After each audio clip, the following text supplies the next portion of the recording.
was like, yes, bring in the Twilight. We get some Iron Throne.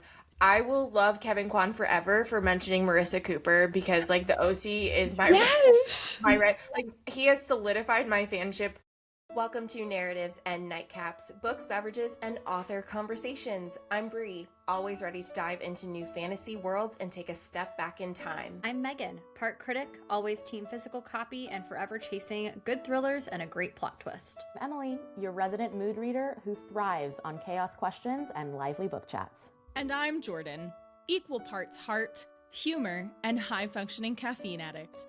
I come with coffee in hand, wine on standby, and a Gilmore Girls quote for every occasion. Cheers. Cheers! And we're back! Oh my goodness. Hello! How's it going? Guys? Hello! Listener, if you hear or feel you see a presence that is missing, Megan is not a part of this episode. We love you. We miss you. Yes, we're sending you all the hearts. Megan, safe travels home. But yes, sadly, she could not join us tonight, but that's okay. We're going to power through and talk about China Rich Girlfriend by Kevin Kwan. I am like super excited to dive into this. I literally only just finished it yesterday, and we have been talking off pod about how we have all of these thoughts. So, Okay, but before I do can want I to dive into please, it. Do it. Can I please give my movie thoughts? Because like then we're gonna jump ahead. Start us off there. Start us Okay. off there. You've left us in suspense with your movie thoughts. Emily is leaving us in suspense with her pairing. Let's do it. Okay. So I know I shared some of these via text, but not all, because I think I got like halfway. But I'll just before we jump ahead, so let's go back to Crazy Rich Asians because I have thoughts about the movie. Okay, so these are my notes. Oh my gosh. Let's hear it. They're just bullet points. Okay. So I said Picklin and Oliver are my favorites. Like I'm obsessed with them. They just made So good. that movie absolutely obsessed.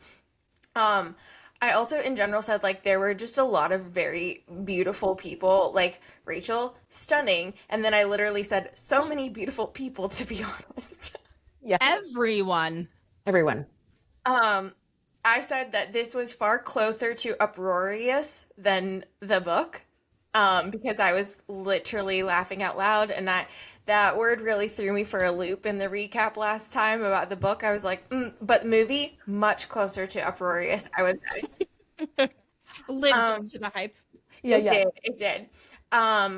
Ride of the Valkyries being the song choice as they're going to the bachelor party was hilarious. Like, just so well done. I also said that I thought the font choice for the locations was a very odd, but then also worked because it was like just this random, not glorious, not aesthetically pleasing font over all of these weird all of the locations. Yeah. Okay. The mahjong. Absolute best scene of the whole movie. The fact that that wasn't in the book and they added that scene is insane. I know. I also was full transparency, not super familiar with mahjong, and ever since I've watched that scene, I feel like I see it everywhere. It just like it's popping up. I'm hearing people talk about it. I have legit been wanting to learn how to play it for a long time. But it's like one of those things where you never see a car, and then all of a sudden you buy that car, and then that car is everywhere. Yeah. Yep. I saw a scene with mahjong. I hear about it everywhere now. Everywhere, everyone's talking about mahjong. Yeah. It's been on my bucket list to learn how to play mahjong. I just don't think with my other time constraints that I'm in my mahjong era, but it's coming. I know it's coming. It will be there one of these days. It will happen. PT, Picklin's brother, didn't fully understand. Like, I'm like, was he in the book? I don't remember you. I don't a little bit know strange. that he was. Yeah. So that was, all I said was PT the brother, LOL. I think he was supposed to be in the comic relief category, but I don't know if it hit on that. Agreed. Yeah. And then I said that the ending was much more satisfying than the book's ending. All that said is very like outrageous, over the top with all of that, which kind of contradicts Rachel's person. But all that said, talking about section one, book one, I liked the movie better than the book. Okay. I have Yep. to say, Brie, like, I think there are parts for me, but very rarely do I say I like how a movie ends better than a book ends. Like, I don't know Oh, if I for could sure. ever put my finger on another, like, TV show movie adaptation where the ending is, and I'm including that from like the mahjong scene through to the airport and like the final party scene. Like, that's the ending. I liked that better Same. than the book. The mahjong scene was that was top tier. I mean, to the point that I rented the movie for $2.99. I can't watch it again. I had a 24-hour window once I hit play Yep. to watch the whole thing. On the clock. Right. So, but if I could, I would go back and rewatch that scene because it was so good. And but it's just so surprising because you normally don't have that. You normally don't have this incredible scene that is in the film but not in the book. Yeah. So Yep. well done. Well, the Ugh. other thing that like was not in the book that I loved in the movie was the whole her emerald ring. Like, Yes. 'cause, Yes. I mean, we're spoiler. Okay, hey guys, we're gonna spoil things, right? Yep, yep, yep. In the movie, they get engaged, and in the book, they don't. As far as the end of like book part one, right? Yep. Um, it's clear they're headed that way, but like I remember from the book, it was a different ring that he had. Like throughout the books, Nick's dad is still alive. I don't know if we even addressed that in the movie. Um, but when they're doing the dumpling scene and Eleanor describes like, yeah, Nick's father had it made for me because I wasn't the first choice and I wasn't approved of. And then at the end of the movie, spoiler, like she gives her ring, which makes me think that the movie's implying Nick's dad is not there. But like she gets the ring. I thought that was a beautiful like Yeah. acceptance arc that I was like craving at the end of the book.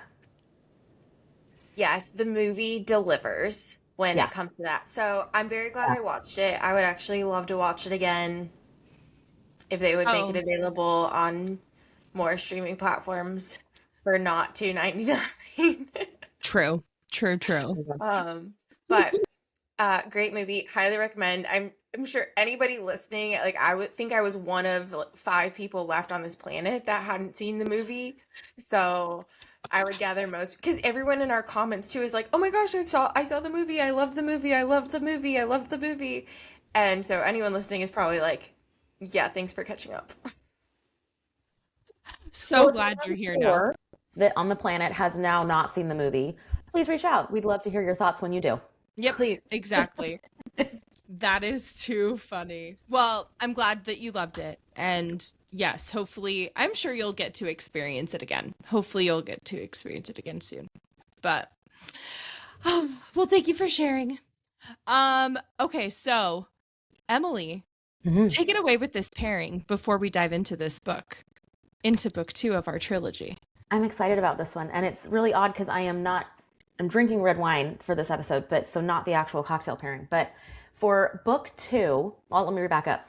If you remember from our last series special episode, for this series, I've paired it with gin, specifically Hendrick's gin, because gin it just has a more sophisticated connotation. And especially gin has sometimes a bit of a UK vibe, like a G&T, right? Or something, that direction. And there's so much in this series about boarding schools in the UK and sending kids to school in London and time spent. Like there's a connection between those two that it just felt a natural fit. So if you remember in book 1, I did a gin and coconut water cooler because it felt very innocent. Like Rachel is stepping into this world that she has no idea. Nick has not prepared her for. 10 points from Gryffindor for Nick not giving her like the heads up on what was going to happen. But it was very approachable and like I said, new to this world. Well, for book 2, I've paired it with an elderflower gin spritz, which feels like the like chic older sister to, book one's cocktail. So this elderflower gin spritz is 2 ounces of gin, 1 ounce of elderflower liqueur, half an ounce of lemon juice, and top with ginger beer. So we've got a lot of different flavors going on. We've moved beyond just gin and coconut water. So this takes it, and I think really elevates this to what we're going to talk about, which is the like couture week, private jets flying left, right, and center, and just like chaotic like wealth all over the place. The crisp gin, like I said, kind of keeps the sophistication that we see throughout the series. But elderflower liqueur, if you ever had cocktails with that included in it, just adds this like floral elegance to it. It is so, I see Brie like clenching her fist. It's so one good. of my favorites. It is. No, I love it too. I do too. It's very good. So it's fabulous. And it feels also, there's a lot of Paris scenes involved, and just that floral, like elderflower liqueur felt very Parisian, if I do say so myself. But then we have the ginger beer, which brings the spice and the bite and the drama. And we'll get into Colette and Carlton and, the whole drama there. But together, this just elevates our gin pairing in this series from, entry into this world with coconut water to now we've gone to elderflower liqueur, Paris, and a little more spice with ginger beer. So cheers. Cheers. I like it. Yeah. That sounds absolutely amazing and very, very refreshing. I will have to make myself one. Please do. And I'll say, listeners, make sure you're following us on Instagram, shameless plug, because I will be sharing a reel on how to make this and what goes into it. And it's really fun. So I love it. Plug, make sure you're following us. Yes, absolutely. Well, okay. Should I get into the summary and then we'll kind of dive in? How does that sound? Okay. Yeah. Thank you, Goodreads. Here is our summary for China Rich Girlfriend. On the eve of her wedding to Nicholas Young, heir to one of the greatest fortunes in Asia, Rachel should be over the moon. She has a flawless Assur-cut diamond from Jar, a wedding dress she loves more than anything found in the salons of Paris, and a fiancé willing to sacrifice his entire inheritance in order to marry her. But Rachel still mourns the fact that her birth father, a man she never knew, won't be able to walk her down the aisle. Until a shocking revelation draws Rachel into the world of Shanghai splendor beyond anything she has ever imagined. Here we meet Carlton, a Ferrari-crashing bad boy known for Prince Harry-like antics. Colette, a celebrity girlfriend chased by fevered paparazzi. And the man Rachel has spent her entire life waiting to meet, her father. Meanwhile, Singapore's it girl, Astrid Long, is shocked to discover that there is a downside to having a newly minted tech billionaire husband. A romp through Asia's most exclusive clubs, auction houses, and estates, China Rich Girlfriend brings us into the elite circles of mainland China, introducing a captivating cast of characters, offering an inside glimpse at what it's like to be gloriously, crazily China Rich. Can you guys literally hear the thunder? Because my thing was like lighting. I thought I heard one up because of the thunder. It's like, whoa. Oh my gosh. It's for dramatic effect as you're reading. It was very much for dramatic effect. I love it. Okay, so I think there's probably just no better place to start with the crash, right? The Ferrari crash happening in London. Book opens up. I don't know about you, but I literally was like, what is happening? I have no idea who this is, what's going on, where am I? It was very confusing because we're introduced obviously to Carlton Bao, like crashing his Ferrari in London, and we don't even know who he is, right? I thought I was reading the wrong book. Did you? Yeah. Wait a second. I looked multiple times at the book, and then I would look at her schedule to be like, I am reading the right one, right? This is the right book, right? Yeah. Oh my gosh. No, that's fair. And then listener, essentially, like, that leads us to this whole revelation, right? Because Carlton Bow is essentially Rachel's brother. We discover through this whole turn of events, Eleanor is actually the one who she meets his mom first, right? Xiao Yan. And then kind of like sees a picture of Carlton and is like, oh, that's Rachel. The beginning, like, I also was a little like, where am I and who is this? And it also felt a little like Love Actually, where you've got these different narrate like plot summary strings that all of a sudden come together. Because so we open with Eddie like on the plane with Bao going to London, where Eleanor happens to be in London with a group of her buddies. Yes. And they run in at a club. Like, it just felt very Love Actually, like connecting the pieces probably 50 pages in that we're like, oh, this is where we're going, like, with this. Yes. Yes. That was one of my notes. You're kind of making me think, in general, my thoughts on this book in particular was I thought how the storylines intersected throughout, all the way through to the end, was so well done. And I liked it even more than in book one, because even though we were introduced to all of these new characters, I felt like the storylines were a lot clearer, and the reveals in those connections and how they intersected was a lot more impactful and intriguing too. And so despite the fact that we were introduced to more people, it seemed to like it was more focused.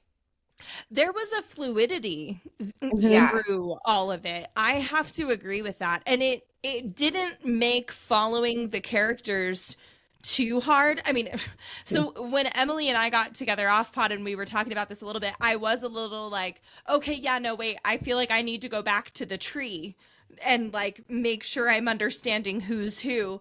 But I like the connection of like the Love Actually, like you're talking about. It's all like these various different, or that's, what's the other one? The He's Just Not That Into You. Yes. That's another one too. Where like connect, all of the stories and they come together, kind of a thing. Yeah. So I like that. I like that connection. But yeah, so we find out Rachel's father is like even more rich than the Youngs. He's like this great big politician who's very highbrow. Like, I mean, that felt a little Cinderella story-esque to me, because I think I'm stretching this, so just ride the wave with me. Bree's making a face. I'm like, we'll get there. But no, I felt a little Cinderella story, because I thought in book one, when we get the story from Rachel's mom of like who Rachel's dad actually is, and she's in the book, at least not in the book, she stops her at the gates from like getting on the plane to China because who she was married to was not actually her dad. And I got the sense that her biological dad, when Rachel's mom and her bio dad were together, was like a working class, like wasn't very high up, like wasn't, right? And now, like, fast forward however many years, 20 years or something like that, 20 some odd years. And to your point, Jordan, they're like wealthier than the Youngs. They're top of China's social stratosphere. And he's like skyrocketed to the top. Which is just so wild and so crazy. I did appreciate, I think this will be a good pivot for us to talk about like the next highlight in the book, right? Because we're talking about how Eleanor is the one that essentially connects these dots and helps bring Rachel to her family. I'm not gonna lie, I don't completely love how that happened with the crashing of the wedding. I mean, I did laugh. I definitely thought that it was funny. Yeah. Say though, in the midst of all that, Nick, not just that, Nick got so many more brownie points for me this book. Even though I felt like he kind of took a back seat to most of this storyline, he was very much a supporting character. the man got so many brownie Did points. I he was like, redeem himself for you, Brie? you have redeemed yourself from book one. Yeah. He even admits it at one point. He's like, I'm on a new path. I'm here. He's Yeah. like, I'm a tell-all. I make sure you have all the information. I was like, yes, Nick, we learn from our mistakes. We learn, we grow, we get better. Good for you, dude. Nick. Like, you are- Nick, you're the Nick. I'm like, look at the growth, my dude. Yeah. Yes. Like, Yes. Yeah. I love Sorry, that. I just think that's so funny because I'm remembering now our conversation about book one and how I was all like, Nick's to blame. Yeah. It's all Nick's fault. it was. The entire book was his fault. And Even Astrid called him out in the book and in the know, movie. I know, Like, I know, you I know. didn't even like half warn her about all of this. Yeah. the self-awareness and reflection that he has done in between book Teen. one and book Uh-huh. two it's good. He's been redeemed. I appreciated it. He fully knows how it affects Rachel. Like, so There you go. Yeah. There he's you back on go. the good side.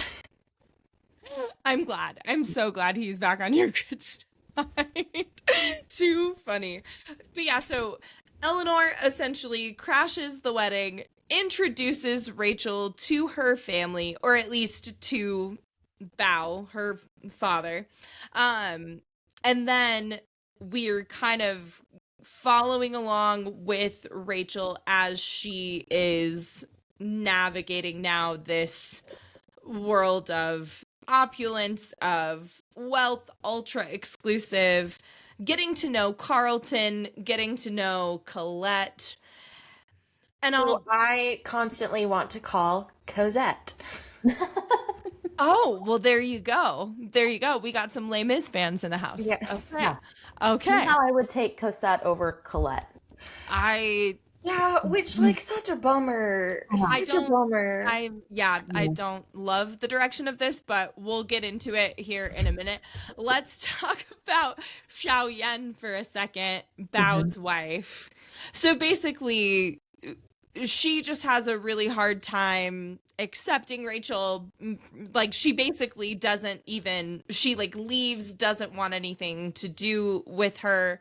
She seemed more traumatized to me, bringing it back to the crash for a second. She seemed more traumatized to me by Carlton's crash than Carlton himself. Like, we really don't see his shift until Paris, which we'll get to as well here in a little bit. And like, listener, I missed talking about this at the top. Like, Carlton killed a girl. Okay, like, this was like, we're talking Fast and Furious, drag racing, mistakes were made, big mistakes, life and death mistakes. And there was an element of Carlton at first that was giving me the ick, because I literally was like, are you not? No, like, nothing, not at all. Not at all. And Xiao Yan seemed to be the one that was like carrying more of this weight, carrying more of this burden. And I think that translated into, okay, now my husband has this child that I didn't know about, and like, I don't know. Does that? I'm with you. I have to say though, I think that those scenes just highlighted Shaolin, and I'm going to butcher her name, but Xiao Yan. Xiao Yan's everything that, like, the invisible labor that I think she held up for that family. Because what was so like highlighting that is on the plane, and when we're in London, she doesn't tell Carlton's dad, her husband, where Yes. she is, why she's in London, or that what's happened with Carlton. Like, he doesn't find out about the crash until way later.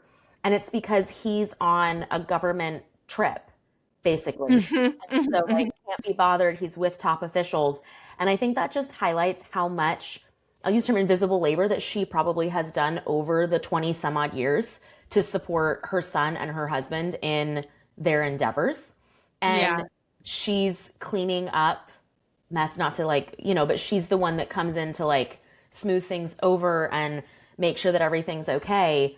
And now she's got two big bombs dropped on her with Carlton's crash and Rachel's like appearance in their life. I kind of understood her freak out from that perspective.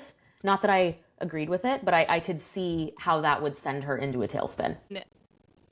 I'm not a mom, so I can't relate on that regard, but also at the same time, I think there's those relational dynamics and there's the unhealthy attachments or just the like I mean some of it I'm agreeing with you to say that some of it certainly makes sense to me as well. So I don't know. I'm curious perhaps too, like, you know, if she makes an appearance in book 3, what that's like, you know? She seems like she goes on a little bit of a redemption arc, kind of like we're talking about with Nick, and we'll get to the end where, you know, at the end, basically, her and Rachel have they have their truce where they finally get to like meet and sit down and talk and different things like that. If we're talking about Carlton, though, and we're talking about like Rachel's new family and all of that, I mean, do we just go into talking about Colette at this point then? Because what were our thoughts on Miss Old Cosette, as she's affectionately known in Bree's right? Here's the thing. I love the Colette. I'm like, that is a gorgeous, stunning, beautiful name. I'm obsessed with it. Very However, as someone who is also obsessed with Les Mis, the first time I saw it, I was like, is she Cosette? Like, what do I think about Colette? Well, so I will just say it was just interesting, and I'm sure intentionally unfathomable that we've expanded into a world of even more wealth than we were in book 1. It hardly feels believable, but I think that's part of the intent with all of that. Colette, I will say, at first, I liked her. Like, I liked what she added to the story a lot. She was funny. She was funny. She was very funny. Her family dynamics were difficult for me to pinpoint until the end. But like, so they were difficult. It was hard to get a real read on her, which then made all sorts of sense when we got the most bummer of bummer news and she revealed her true self with all of that. All of that said, though, from a story perspective, I love what she contributed to Carlton and Rachel's growth throughout the story, because their relationship was so heartwarming to me. Really as it developed. Like, it was so endearing. And I appreciated that aspect of it. So from a character contribution standpoint, she did a great job. Listener, I mean, if you haven't read the book, Colette is gonna frustrate you. Right, like, I was with you, Brie, too, because at first I loved her. I thought she was funny. I was like, oh, cool, great. Then she opened her mouth to her parents. And I literally was like, this is what world did I just step into? This is not, I don't know. No, this is just like not okay. And yes, you know, listener, if you read the book, you kind of learn and you see like she does a lot of really, I mean, she, you know, seemingly fostered, encouraged this relationship between Carlton and Rachel, and like that was really encouraging and that was beautiful to get to see, until that went sideways, which we can get into as well. Emily, did you want to add anything on Colette? I agree with both of you. I'm making funny faces because so I finished book 3 and I'm trying to erase that part of what I know is coming in book 3. Well, park that there. Colette, I agree with you. When I first met Colette, I really wanted to like her because she like did the gift basket when Nick and Rachel were staying like at the hotel, and she was bringing them along on all of her adventures and trying to give Carlton and Rachel time because his parents were being weird and trying to work through their own, feelings about the whole thing.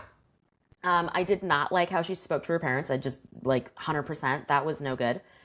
I also thought I was like torn because the scene for Colette that stands out to me, not Paris, we'll get to Paris, but before then, the fashion show that she Yeah. hosts. And I go back and forth on that because the way she handled it and her tone is like, no, like be nicer, be more professional. Like not, I didn't like the approach. Right. But also at the same time, I respected The what reason. the reason and what Yes. she was trying to do and 100%. like what she was trying to fix and that was so listener. Oh, like talking about. Oh yeah, go ahead. You were about to explain. So Colette and there was another influencer fashionista, somebody that had partnered up together to do this fashion show to raise money for some charity, not important to the story, but it was a big fashion show, and they had flown in a designer from Paris to show the latest spring collection, and everyone in the audience could purchase or bid on the ones on the runway, and it was a whole big party.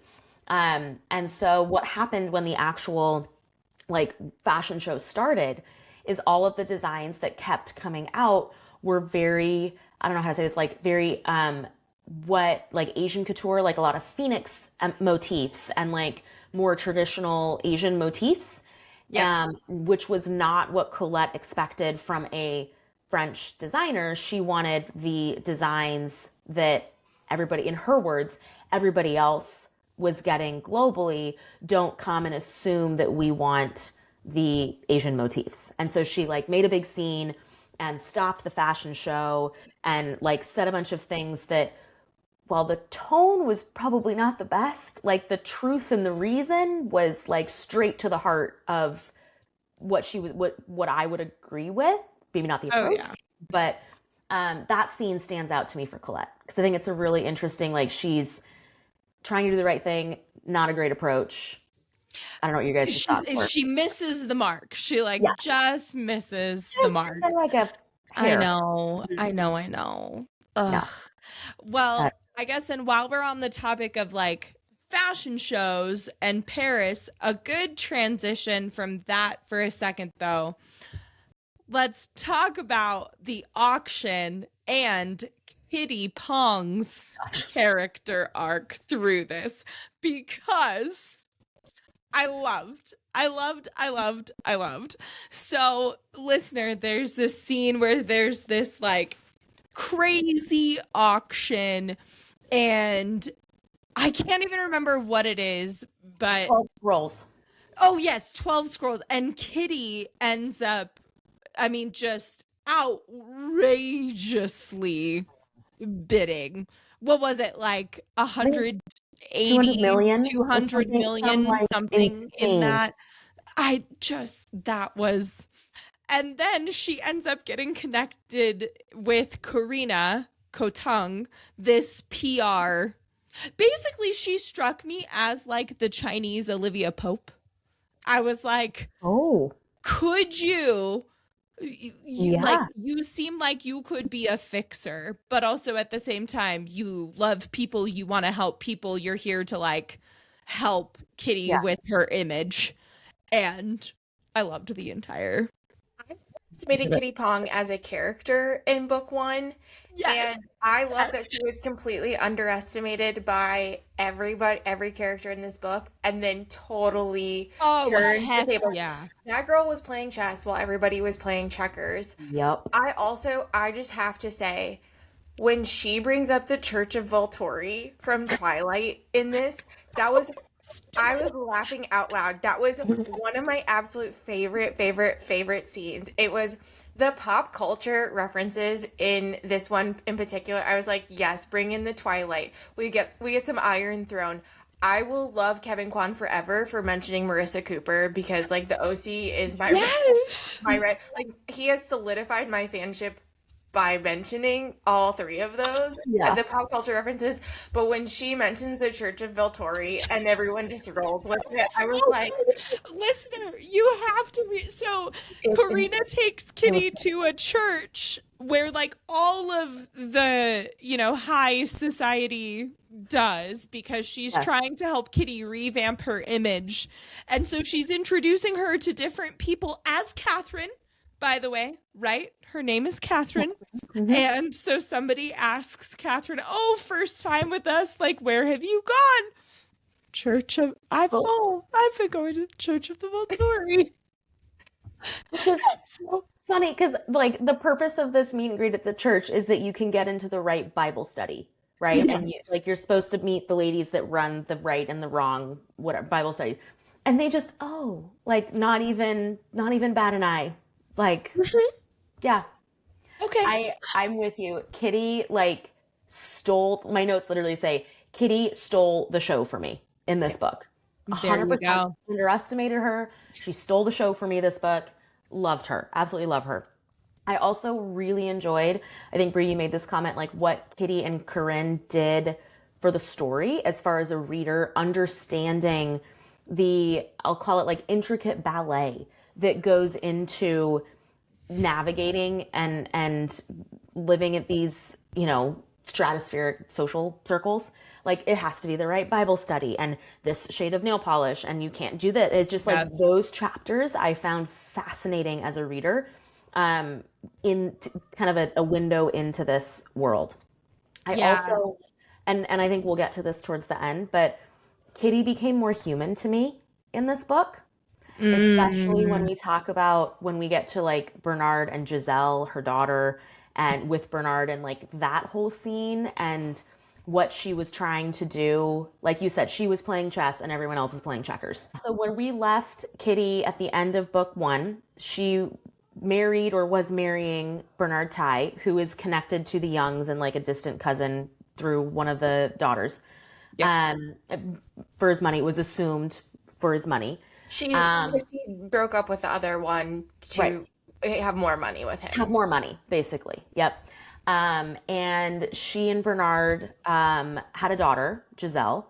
And I guess in the course of Bernard becoming a father, he woke up or had a revelation or whatever you want to call it and moved the whole family to California and instituted with Giselle, who I think at the time of this book is 4. Yeah, like 5? she's only like I thought she was 3 or 4. Yeah. 4, like young, very young, but has instituted this complete regimented, like no tap water, only special water flowing in. And we like, meditate at this time. And we do, it's just like very over the top, like clean and rigorous education and all of these things that just became all encompassing for Bernard. And he became really possessive of Giselle to the point where Kitty, we find out later at the end of the book, is going back to Shanghai and Hong Kong and Singapore and all of that,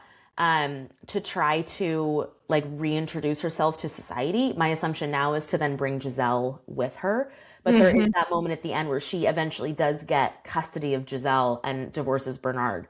But that whole thing just made like her more human for me. You're missing one of the best parts. Oh my gosh, what am I missing? Divorces him and ends up with Cosette's dad. Colette. Well, so there was that. There was that. But why are we not talking about Bernard's plastic surgery?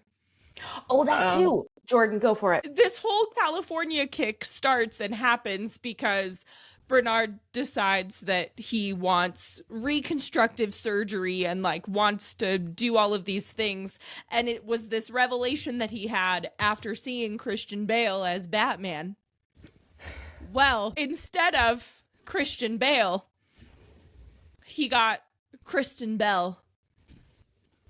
So I would have wished they had made us. I was trying to imagine it. I was trying to like envision it. And I was I'm really sad they didn't make a movie of book 2, because from what I have seen of Kristen Bell online, I think she would have fully embraced playing the role of Bernard Ty with Kristen Bell. 100,000. I mean, I don't know her personally, but just from what I have seen, like on her public platforms, she would have fully embraced that, and it would have been uproarious. Truly. So good. So Kitty's full story, though, that was another one where at the beginning, I'm thinking, where are we going with this? And the way it all ties together in the end was just so brilliantly. I mean, the last probably 100 pages of this book, I would say, that was almost unputdownable.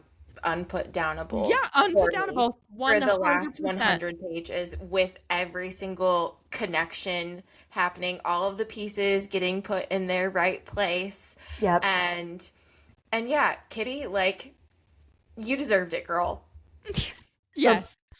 And then she ends up with Colette's dad, Yes. which, like, whole nother thing.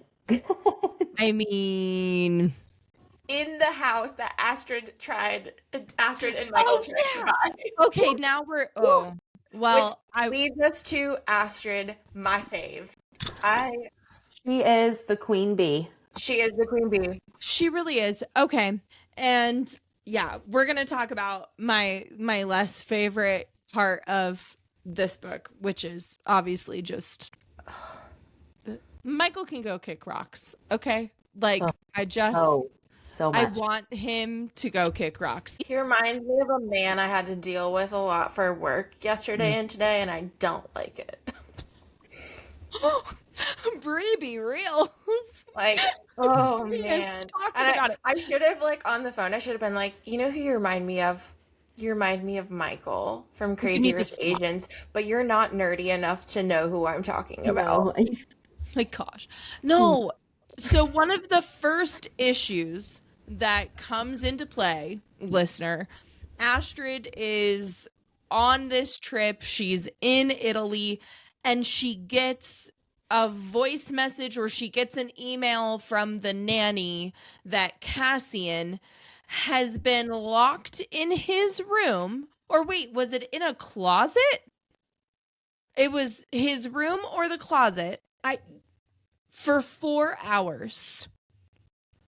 4 hours. I'm sorry. I took issue with it immediately. 100%. Yep. I was like, no, this is not okay. This is not okay. He's just the shining example of, like, money does not fix all issues. It can often make people a lot worse. Yeah, he's The part that got me with this whole thing is I say, first of all, Jordan, I echo all the scenes with Michael and Cassian, like interacting in any capacity in this book, made me want to throw the book.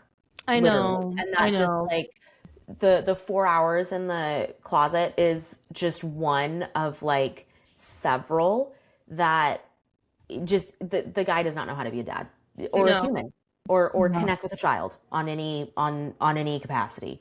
But what really stood out for me in this book is the comparison between Charlie and Michael, because I think the big thing here is what we learned really in the last book and like part of, this book is Charlie has been through his shell companies the whole reason that Michael's tech empire has taken off. Like Michael's newfound billions is because Charlie did it secretly through like shell company to try to give him the confidence to save Astrid's marriage, even though he and Astrid were engaged before and he like always will love her. Listen, if Charlie and Astrid are not together by book 3, I don't know what I'm going to do. Please. His monologue that he doesn't send to her was so heartbreaking. Because as you're reading, this is going over multiple pages too, and I was like, he's finally gonna do it. He's gonna do it. And then you turn the page, and it's like, and then he deleted the whole thing, and I'm like, no. Yeah. So like, I think Michael's bad behavior for me was like spot there was a spotlight on it because we had Charlie. Like they were based, and it was the whole point of the story, right? Is to compare the two. But you had like the spotlight on the bad behavior because Charlie's over here being like the perfect gentleman, unbeknownst to anybody, basically. Right. And never wants any credit for any of it. Oh, Yeah. I know. I love him. And I really, really want them together. Here's my question on Charlie. Is Charlie actually the better match for Astrid because he understands wealth and status in a way that Michael never could? And does that make the romance more romantic or more depressing? I need to think about this one for a hot second. You can put a pin in it and come back. This So, one got me thinking too. okay, so say the first part of the question again. Okay, so is Charlie actually the better match for Astrid because he understands wealth and status in a way that Michael never could? Because Charlie comes from this background, like the Wu family, like, you know, he has a black mark on his family because they're more ostentatious with their wealth than like the Youngs and maybe other families, but he comes from the same background, if you will, whereas Michael was a captain in the army. So first part, is he the better match because he comes from that same background, so he understands the wealth and you know what comes with that? And does that, your answer to part one, make Charlie and Astrid's romance more romantic or more depressing? See, I don't think he's the better match because of his wealth. I think he's the better match because it seems like he loves her and understands her no matter what her wealth looks like. Sorry, that's the very romantic person in me who's like, Right. the logistics don't matter. And so, and to me, that has been unveiled throughout is his understanding of who she is as a person and that he sees her way beyond her wealth. Whereas Michael, I don't think can ever look past it. I mean, even before he was wealthy, like her wealth was essentially all that he saw. He could never see the actual person there. And so I don't think that that's what makes him. I do think he's the better match. I don't think the wealth is what makes him the better match. Fair. But it certainly helps that he has kind of an understanding. But his wealth also didn't matter to her family before. Like, they still didn't think it was good enough. And so the second part of your question then is, if we go with my answer of the romantic answer, then I think it is really romantic. Yeah. There you go. That's fair. So is that a roundabout way of answering that question? It's an open question. You can answer it. So A+. It's well, and your question is really interesting because I think that Kevin Kwan does a really good job of trying to make Michael likable to a degree, to an extent. You want to see in him the same things that Astrid does, the same things that she did, right? When we're in her POV, she talks about their past. She reflects on their relationship. She does the same thing with Charlie, right? So we see that with Charlie too. And I'm certainly an idealist and a romantic, and I agree with Bree for the reasons that Charlie is the right match. It's hard. Sorry to like cut you off, but if I don't say this, I'm gonna totally forget about it. But now you're making me think. Okay, so like Astrid broke up with Charlie, and largely because of her parents and not standing up to them. Yep. Right. Charlie was far better off in terms of wealth and status than Michael was, and yet she stood up to her parents to marry a Michael. Okay, Jordan, I'm so sorry. I know that was so rude, but I was like, if I don't say this question, now working around in my brain, I'm gonna forget And it. I'm trying to think about like what it was about Michael that made that somehow made that connection or that match so much more acceptable to Astrid's parents, right? Like, I I don't didn't get the know. impression that it was, but it was like, but she was No. willing to stand up to them and not care as much Well, with because I Michael. think at that point she Yeah. had already lost Charlie. Okay, She fair. thought And she thought she had lost Charlie. I have to say, actually, Bree, your question made me rethink my answer to this question because I think that it's Astrid. I mean, obviously, is the one that changed. Duh moment, right? But like I almost get the sense that she didn't want to stand up to her parents on Charlie. She kind of was running away from all the pressure that was being put on her, and that's why they broke up in the first place. She kind of attaches to Michael, and they get married and stand up together to her family.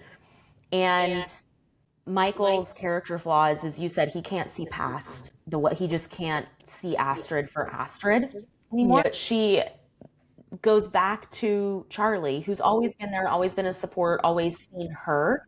I'm romantic at heart too. So I love that, they've always had that connection. But it is also, I think there's an element of easier to be with Charlie because he also understands the situation that she's in a way that I don't know if Michael, he could if he worked on that, but I think that's, your question made me think, Brie, that I think Astrid's the linchpin on that, obviously, but that she's the one that it evolves for. do we shift over from that, I think, into talking about now what happens with Rachel and the poisoning? Because I think we're kind of to that point, unless I missed anything else majorly crazy. So listener, Rachel's basically on the brink of death. Not basically, like she is. They go to Paris, right? I think that's that was the one that we're missing. Okay. Yeah. Yes. Yeah, so they all, Colette invites everybody to Paris, and by everybody I mean her friends and Carlton and Rachel and Nick and the whole Yes. crew that we've been following the whole book to go to Paris for shopping. I don't think there was another, it was No. Which is wild. right. That's literally all they do. That's all I do. And not literally 8 to 8. That is all they do all day. I can't even imagine. I'm not just at Nordy's. These are So when Astrid shows and she's like, "It's Zara," I was like, "Yeah, it is. It's Zara, girl." So Yeah. my favorite was that I literally my number one bullet was the "It's Zara" moment in Paris was yes, well done, well done. Love. Oh, okay, yeah. But the Paris of it all, so that can kind of round out to what I was getting to with the poison, because that is also where, see, Colette and Carlton's relationship has been very on again, off again, has been very toxic, blah, blah, blah, all these things. And There's there's, situationship. yes, there is Really? situationship. And Colette has kind of been playing Carlton almost against this other guy, Richie Yang. Her parents want her with Richie. He proposes. She says no. And But not then... sorry, Jordan. Sorry. Name dropping. Sorry. Yeah. How are we not talking about the name dropping in this book? John Legend? I was just gonna say, Things for them? it's not like he just proposes in front of the Eiffel Tower, I'm sure millions of people every year. No, it's rooftop exclusive party with John Legend and fireworks display. It is a multi-million-dollar proposal, basically, that she's nah, and walks away. There's a few other name drops that I'm trying to remember right now. I'm that. Oh my gosh, so good. Carlton and Richie basically agree to be stupid and do Fast and Furious again. And this is all happening in Paris. Rachel kind of helps talk him out of it, de-escalate the situation. And ultimately, that's what then leads to Rachel, we find out, gets poisoned. Well, gets poisoned because Colette, spoiler alert, is worried that Carlton's going to be cut out of the inheritance and that Yes. Rachel's going to get it all. So And she here was which I will just say this entire poisoning situation didn't see coming. no. Didn't see coming. Okay, That but left- when it left field happened, for me. totally. But when it happened, I wanted to ask both of you: did you immediately think Colette? So good question. I thought Carlton's mom. Yes. So that was my That was where I that immediately was went where to. I went. I went to her. I didn't do Colette. I thought maybe Carlton. I thought maybe Carlton was the double mat. Like maybe there was Yeah. so like I went his mom first. Second was Carlton. Like maybe he was playing a game and a face, and he was to like take people off the trail. So I kind of thought Carlton. I also like kind of put Eleanor on the list, right? Really? Just because she's never been like super warm and fuzzy to Rachel. I think she warms up over time eventually, but she was on the list as like, I could see that taking its turn. But Yeah. it was Carlton and his mom for me that were 1 and 2. Okay. Same. I never thought Colette. I thought his mom, but I also in the back of my mind was like, wait, she seems really obvious. Yeah. But I did think her. I also wondered if Carlton was.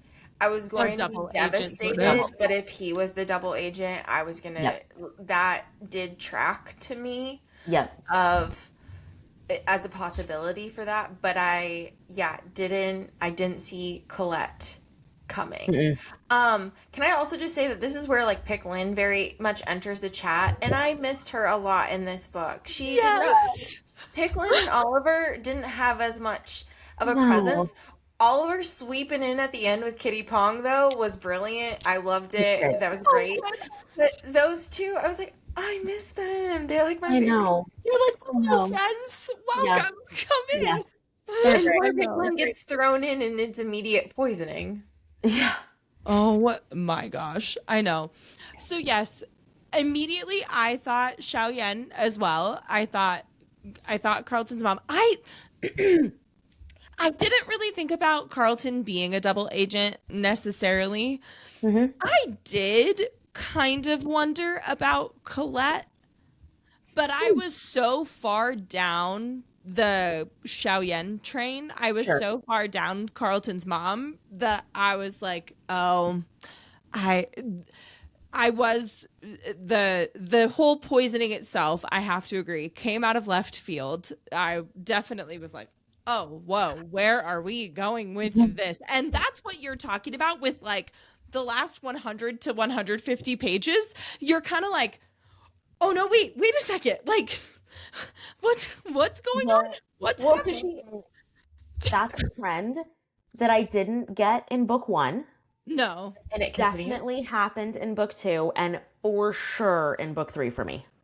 100%. So, and I will say, the second she was like, I'm not feeling very well, I was like, she's pregnant. She's pregnant. That was what I wondered too. She thought. Yeah. And so then when Pick Lynn was like, she's lying on the floor, I was like, what is happening? Then I was like, okay. Yeah. Yeah. What is happening? Yeah, Yeah. no, didn't love that. Did not love No. that. So yes, we figure out that it is Colette. You wanted basically you do get a mahjong scene in this book We do. because when do. Rachel tells Colette off, oh my god. And it's filmed, and it like goes, because Colette's big thing is she's like 9,000,000 whatever, subscribers on her influence channel. That and it goes viral. That was also like the cherry on top to Oh, yeah. the whole situation. Oh my gosh. So good. And that's basically towards the end of the book. Because just after that, I think we find out what happens after that. Essentially, we find out that Kitty has gotten Giselle back. She's managed to bring Giselle back from California. And we find All the out articles and blog posts. Yeah. Charlie is getting a divorce. So I can't remember if it's Charlie and Astrid are both getting. Okay, so what are your top like wish list want to happen in book 3? Ooh. Is this your other chaos question? No, I have one more. I haven't. Oh, you do? Okay. Yeah. Okay. Ooh. Oh, I don't know. Okay. I would like for Astrid and Charlie to get together. She is the queen to me, and she deserves all the happiness in the world, and I think that she Agreed. can have that with Charlie. So that would be one of my big ones. What else do I want to happen? I don't know what I want to happen, but I want more Kitty Pong. Just bring on the ping pong. Well, I just want more Kitty Pong. I'm so thrilled for her. Love it. For just completely navigating that situation. So I want more of that. Yeah. I will agree. I want Astrid and Charlie to get together. I will put out there that I want more Picklin. Oh yes, 100%. Yep. That goes on the top 3. And I get Oliver with Kitty Pong, so that's fine. There you go. More Oliver, but yeah. So Yeah. Yes. And I wouldn't mind more Karina. okay. Yeah, I really wouldn't. Yeah. I'd be curious and interested to see how she kind of gets ingratiated a little bit more into book 3, if she does, hopefully. I like that. So that would be All right, hit us with your last chaos question. Okay. I just have to do that. What is the single most insane rich person moment in this book, book 2, that would immediately end a normal friendship if it happened in real life? when you have a koi pond on that jet plane. You are on an entirely different level. I don't think that's friendship ending necessarily. I'm not going to end a friendship with anybody that's got a private jet. I'm going to need you in the future. But Nobody is concerned about their carbon footprint in this book. Nobody's concerned about that. No, not at all. Not at all. Come back to me and make sure that is my one. But that was the first thing that came to my mind. I loved Rachel's reaction. She literally is like, Nick. Okay. I'm going to go ahead and take us in the dark direction, but my friendship ending is if you Fast and Furious your way and kill somebody or hurt somebody. That's pretty friendship ending to me. Mm-hmm. I'll bring in the really dark tone, realistic. You're wiser than I am. Yeah. The super realistic of like, I don't know that we're coming back from that. Yeah. No, it's all fair. All fair. What about you? I mean, what about yours, Emily? I think the obvious one is the poisoning. Like, you poison me, or like friendship's over. I just that's an easy. Well, and I didn't love that. Like, she at the end too, she's like trying to get her still to like do things for her. Like, talk to Carlton for me. Like, make him see that like it wasn't. And that's true, because initially I didn't even think about that as like being the rich person move, but the way she goes about poisoning her is all wealth and status. All wealth. Yeah. I also think that there's a few like little moments that Colette does when she sends like the entire catalog of the jams and the cookies to the hotel room, and she like, it's all in this veil of like helping and trying to be a friend and giving you a big gift, but it's so over the top that I think after the subsequent ones of those, I probably would be like, you know what, let's just like distance back this. We're done. Like, this is too, I don't need the whole catalog. I needed a jar of jam. That was it. Like, end of, but I think we all talked her about entire life is a performance. It's not very performative. Yeah.